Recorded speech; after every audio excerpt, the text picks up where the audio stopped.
So I think it's important to note that Donald Trump has not been very consistent about his views throughout his life. But one or two things he has been very consistent about, and one of them is his dislike of NATO, which is America's oldest, strongest alliance. It's our European alliance, and he has really since 2000, so going back 16 years, been talking about how he sees no reason for Americans to be involved in European wars and conflicts. Of course, we haven't been involved in one in a long time, but NATO exists because it's an implicit promise, to stay involved and to defend European countries, who are our allies if they are attacked. And his pulling away from this is really a great sea change in U.S. foreign policy.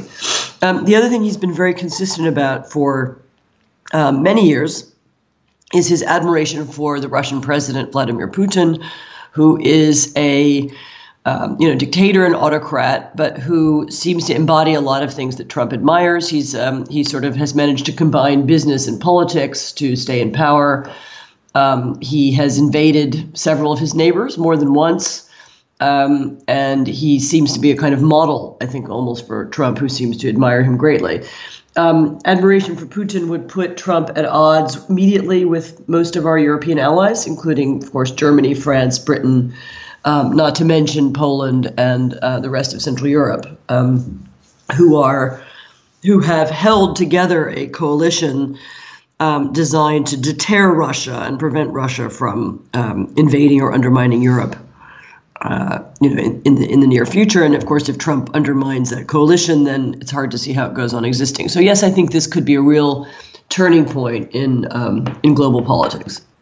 Well, look, U.S. prosperity is based in part on the fact that we have this network of alliances, and we have, friendly countries that trade with us all over the world. And also because of that network of alliances, we're able to set the rules in the world. So we decide, how the international financial system works. It's our currency, the dollar, that has been the main world currency.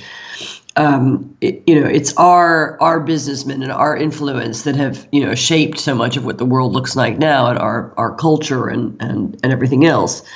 And of course, the end of that, or the reversal of it, would Americans would pay a price for it. I mean, they would pay a price in their pockets. They would find themselves, less prosperous. And I think also we'd pay a kind of moral price. If democracy is no longer the dominant form of government in the world, and the dominant form is instead dictatorship, I think we would eventually find ourselves curtailed and restricted in ways that now we can't even really imagine. One of the worrying things about Trump is that he seems to, of course, he changes his policies every day, but he seems to be promising both tax cuts and new spending.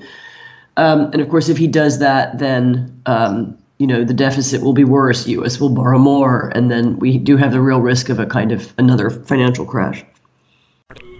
Don't know how anyone would actually take this post too serious when the Washington Post has done nothing but criticize Donald Trump since day one. So why would anybody care to listen to this one? It's ridiculous. Hello, my name is Michael, and I give permission for the Washington Post to use this comment. In regards to the question, I don't think so. I think the leadership that will be presented by the Trump administration will be something very unique and different from anything we've seen before. There's been deals negotiated by the Obama administration, which I wasn't very pleased with, and a lot of voters in this country were not pleased with.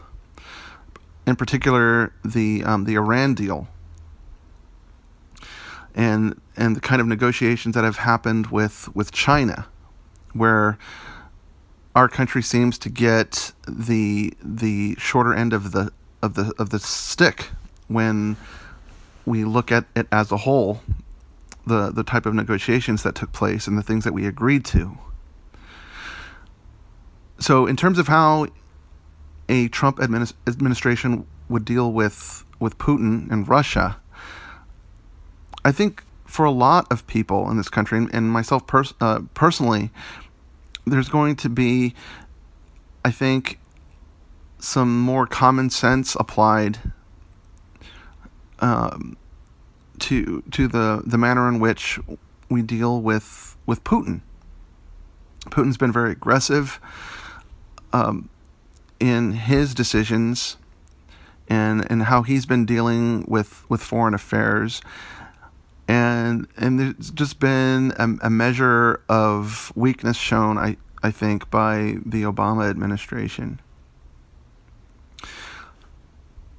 I think with Trump's corporate background, he'll bring a unique set of negotiation tools that will serve our country in a positive way. And I'm curious to see how that will turn out. So no, I don't think there is going to be a dip in our leadership. We still have our Congress. Republicans and Democrats are going to have to continue to try to find ways to bring about bipartisan legislation and to deal with the Trump administration. And I think that entire group will have learned a lot of lessons after this election, this most recent election, and people, our representatives, are going to step up to the plate and see that better leadership needs to be demonstrated. And so I do have a positive outlook in these next 4 years. Hello. Well, no, I personally, I'm not worried about Donald Trump, his foreign policy. It won't be that as he say.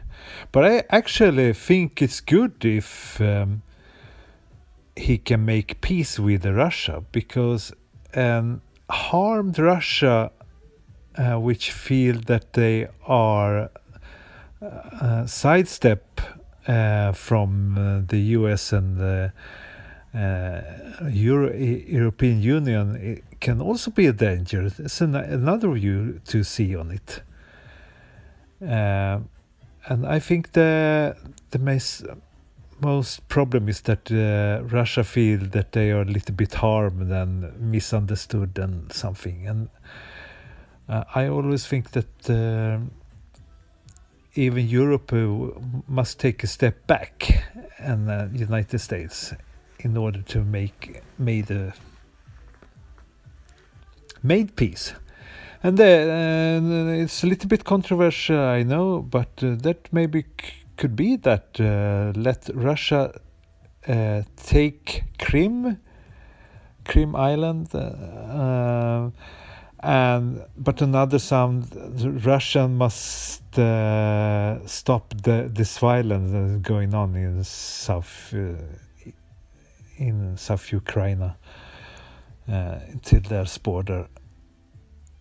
That could be one compromise, because as I understand, the majority of those who live in Crimea want to be Russian. Then why should not people decide that?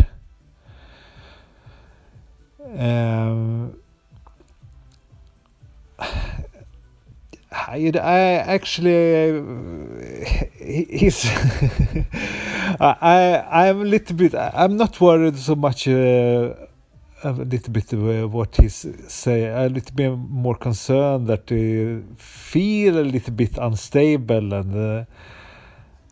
and his humor go up and down, and that man should carry nuclear weapon, and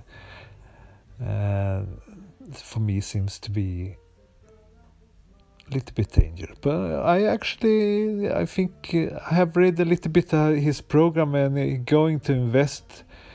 As I understand, you have a lot of bridges and roads need to be repaired, he will invest the money for it, and that will give some opportunity for people to get to work, and so that seems to be good.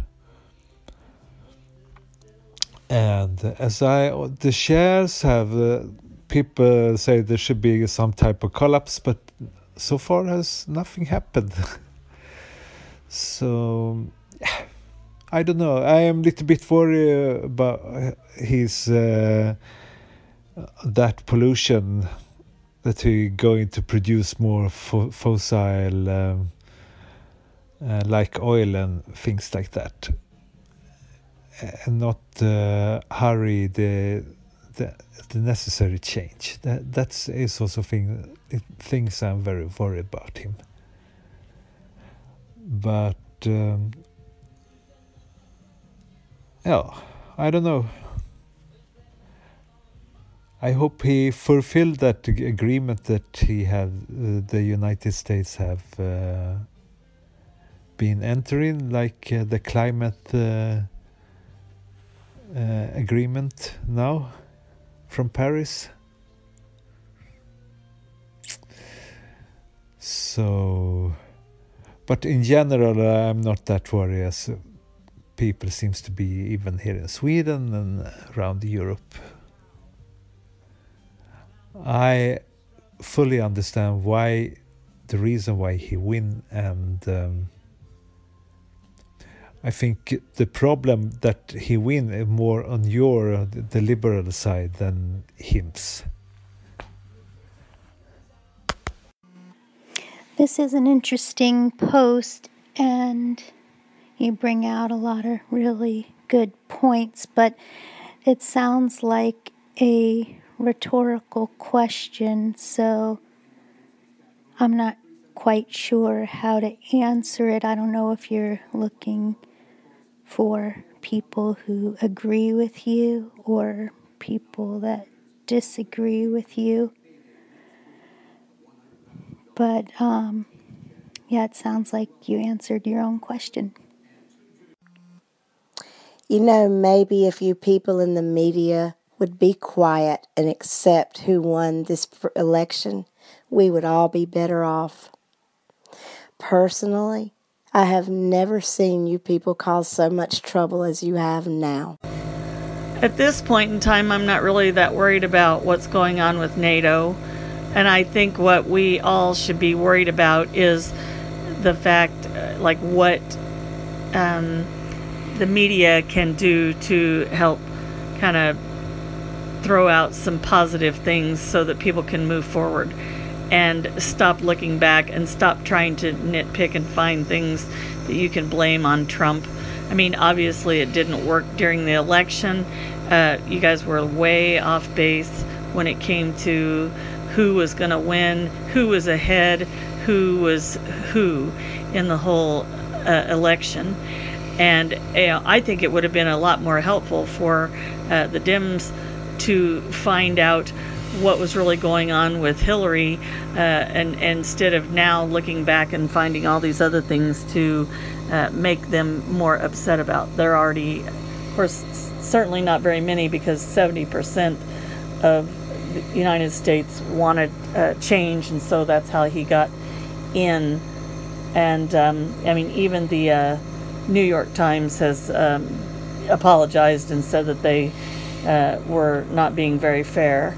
So, let's try to do something that's going to repair some of the hurt and upset with people who can't seem to let it go. They don't need any more,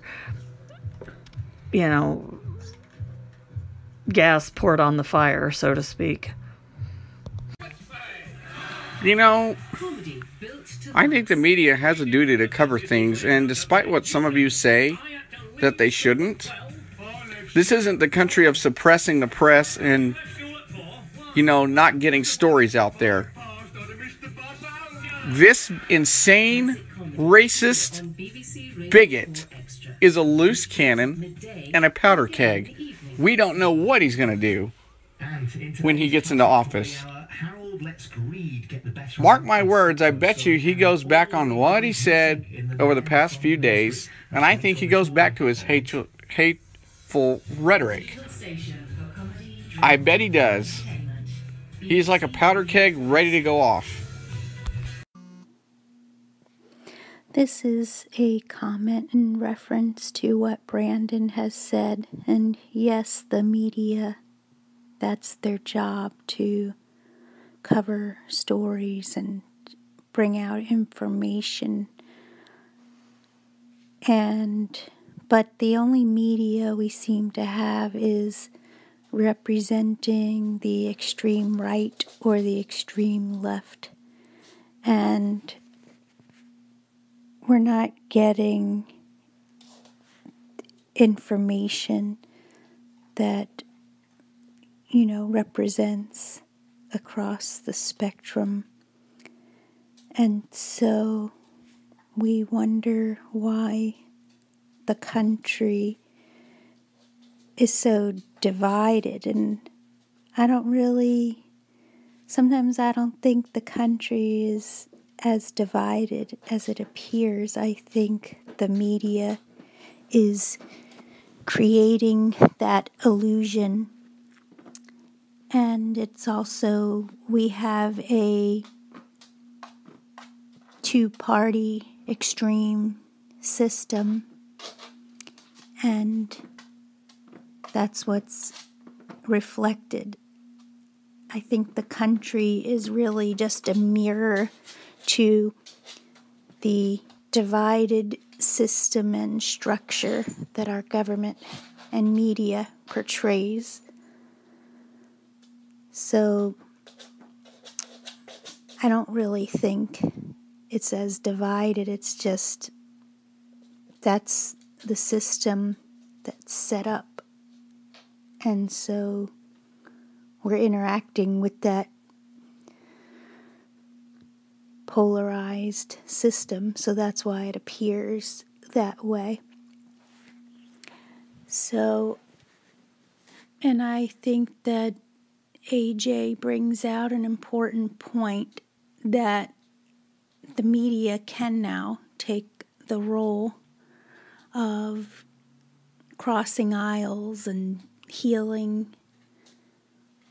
But I think, as I said earlier, the media has its extreme right agenda and extreme left agenda. I thank you for putting this out there. I think that you did a really good job in covering the information.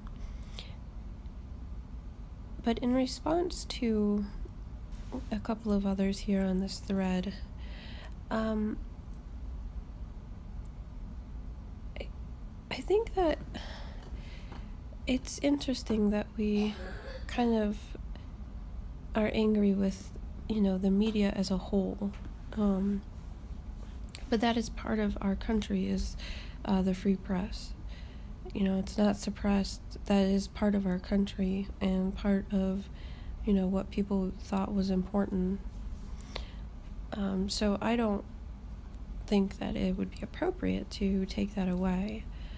But the interesting thing about this election, at least for me, and I'm certain that others could say the same thing, is that we've had reports of stuff being put out on Facebook that were just totally false. There was an article in BuzzFeed a couple weeks ago, and I think somebody actually put it up here, where they're paying people in Macedonia to basically make false Facebook groups and pages and news articles and things. And they had tried to do it in regards to Bernie Sanders, but people just didn't like it. People didn't share it. It just didn't catch fire. But when the Macedonians then utilized the Trump campaign, to spread false stuff, it got likes, it got shares, it got people, excited. So I don't think that it's just the media. I think it's the people too. I mean, we don't check credibility of sources at all. We don't even question what we're sharing most of the time, or if it comes from some group, we don't even consider it. We don't look to other sources. I did that the other day. I found an article that was really interesting and alarming, that was written in Reuters, I think, and I was like, well, I'm gonna go see if other news outlets have picked this up. Is this something that it is just being shared there, or is it everywhere? Is this really true? What's going on? So I don't know. I guess I just find it interesting that people are pushing the blame onto the media. Is it partly their fault? I mean, there's different extremes, as Jill was pointing out. We got Alex Jones, who, just is a fearmonger, and he basically, apparently sells, items for people to, make bunkers or something, but yet nobody ever says anything about the credibility of that person. Other hateful news out there as well. So, I think it's just like anything. It's like going to the doctor. If you don't like what your doctor said, or you want a second opinion, go somewhere else. But like I said, most of what's happened during this election is what's happened primarily on social media and Facebook, and it's not coming from this woman here at the Washington Post. Mostly it's coming from false news sources, and then other people are kind of feeding into it and saying, oh yeah, Hillary did this or Hillary did that, or whatever the case may be. And the reason why I said Hillary is because the news, or supposable news, that was coming from Macedonia was about Hillary. So I think that a lot of it is us too. We are the consumers. So if we don't like what they're doing, then they're not going to sell newspapers, and they're not going to have people listening to their shows, and they're not going to have people liking and sharing and all that kind of stuff on Facebook. But the truth of the matter is, people like Alex Jones continue to have a show. Somebody's watching it, or somebody's listening to it, or whatever. So, and I think partly too is a lot of people attack because they don't want to know. So it's better to just not know than to know, I think, for some people. And so in terms of this particular, Russia, I don't know. I think honestly, though, from what I've read yesterday in Reuters about, the jihadis say that it's easier to recruit people now because of Trump, and because they are using his hateful rhetoric during the campaign to recruit people. They said it's a lot easier to recruit people. So I think that's kind of more of a concern at this point. Brandon, I agree with you. This is a country where the press has the right to report the news and not suppress it. However, the Washington Post, the New York Times, Boston Globe, and many others have done quite the opposite. They have suppressed the news. They don't report it. They give their opinions and don't lay out the facts. And when it comes to the facts, they tend to twist it to make it seem like it's something totally opposite. So, when it comes to the Boston Globe, the New York Slime, or the Washington BS Post, No one's taking those papers seriously anymore. No one. The viewers. Did you get to check out the viewers of CNN? They reported their viewing spectrum in the New York City. Well, sorry, in the United States area. It's about 100,000 people. 100,000. Now, granted, for a nation of 300 something million, that's not a lot at all. What are they going to do to boost up their ratings? MSNBC got more viewers than CNN, and MSNBC also have dropped as well when it comes to viewers. When it comes to certain people, they were pointing out that one of the highest viewers on MSNBC is Chris Matthew. The highest. Chris Matthew. Now, I like Chris Matthew. I think he's really good when reporting and laying out the facts, and breaking down politicians and people who he has on his that he has on his panel. So that's the reason why I like Chris Matthew, because he doesn't have time for the BS. He has time for the facts, and he would twist the facts as well, to make sure that you are telling the truth. Because he wants you to correct him, but yeah, he ends up turning around and correcting you. It's funny the way he works. I like it. Wolf Blitzer, a CNN, one of the highest viewed shows. Reporters in CNN. His rating has dropped dramatically worldwide, because these media outlets have done quite the opposite of reporting the news. They twist the news to make it seem like it's factual when it's not. It's more entertainment, and a lot of it is all hatred towards the Republican Party. And granted, I can understand they're liberals.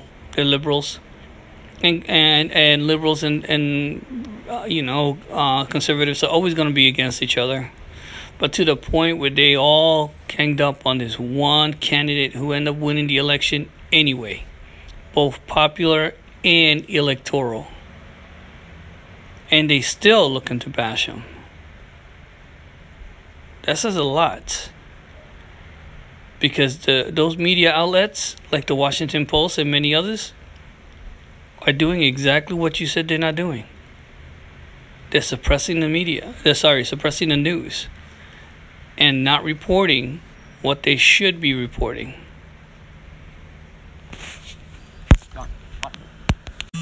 In addition to my last post, I will address this to Brandon and everyone else for that matter. Many people may not like Donald Trump, and granted, for whatever reason you feel is valid that you don't like the man, it's irrelevant to what he may actually do when he enters office. I know a lot of people may think he's going to be going back to his rhetoric ways and so on. Maybe not. Maybe so. However, let's look at the fact. His rhetoric ways of speaking and breaking down a lot of these crooked politicians, he was able to knock down 16 different candidates of the Republican Party and came up on top. He was able to knock down a politician who'd been 30 years in politics, have done nothing. She had the whole mainstream media's outlets working for her and against the other candidates, and that still didn't affect him. And notice that he still came up on top.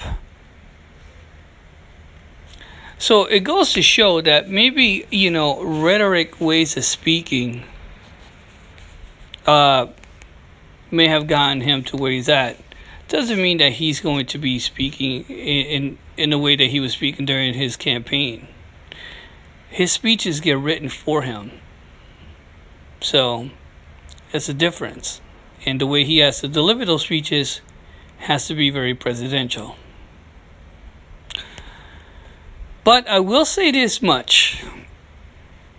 Okay, I learned a long time ago that people who get things done could be ruthless, rude, obnoxious, pushy, bossy, whatever you want to look at it. But there was always one teacher that actually told me one thing. To get ahead and to do things, to get ahead and stay on top, you got to make sure you be the biggest asshole you can be. Because the teacher clearly stated to the class, only bitches and assholes get shit done. Period. Now, granted, I am not insulting anyone at all. I'm just quoting this professor. And so far, he was right. Because I'm going to point out, they thought that, that Ronald Reagan was an ass. Was an a-hole. They thought he was an asshole. And you know what? He got things done.